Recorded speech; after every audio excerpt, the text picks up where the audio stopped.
بخشیده به جشن 30 سالگی استقلالیت دولتی جمهوری تاجیکستان در مؤسسه دولتی تعلیمی کالج طبی شهر حصار یک میدانچه خرد برای بازی‌های ورزشی از حساب خود مؤسسه ساخته به استفاده داده شد که در افتتاح آن معاون سروزیر جمهوری تاجیکستان مطلوبخان ستاریان، نمایندگان مقامات اجرایی حکومت دولتی و دانشجویان و آموزگاران مؤسسه اشتراک نمودند. معاون سروزیر جمهوری تاجیکستان و رهبریت شهر حصار ضمن سخنرانی قید نمودند که برای رشد ورزش سالمی نسل‌های امروز و فردا حکومت کشور با شریکان نزدیکش پیوسته شرایط و امکانات‌ها را فراهم می‌آورد. از این رو نوجوانان و جوانان را می‌باید همیشه به ورزش مشغول شده از کارهای ناشایان دور باشند.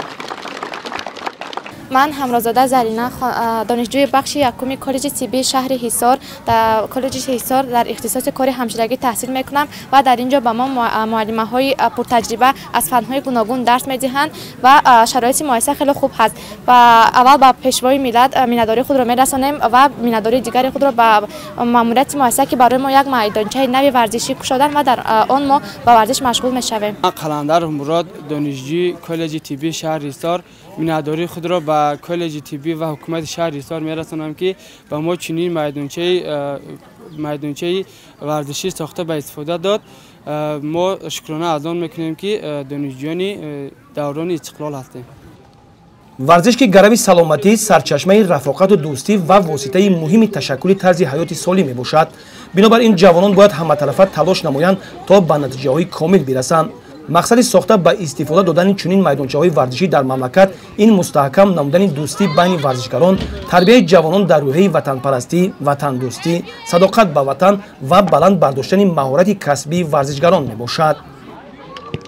I'm student of the American College of Hisar Town.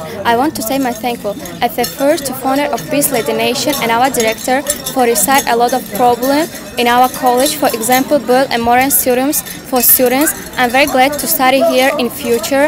I hope that our college will be better than now. امروز شغلی که می‌بینیتون در کالج طبی شهر حصار یک میدانچه ورزشی فوتبال با استفاده داده شده است. در پیروی دستورهای پیشوای ملت اساسگذار صلح و وحدت پرزیدنت جمهوری تاجیکستان محترم امالی رحمان صاحب میدانچه ورزشی زمانوی گردیدیم. جامعه سالم از نسل سالم سرچشمه میگیرد.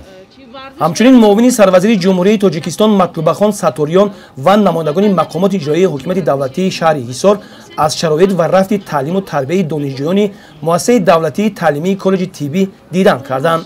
قید کرده شد که شرایط تعلیم و تربیت دانشجویان مؤسسه در مجموع قناعت بخش مشاهده گردیده.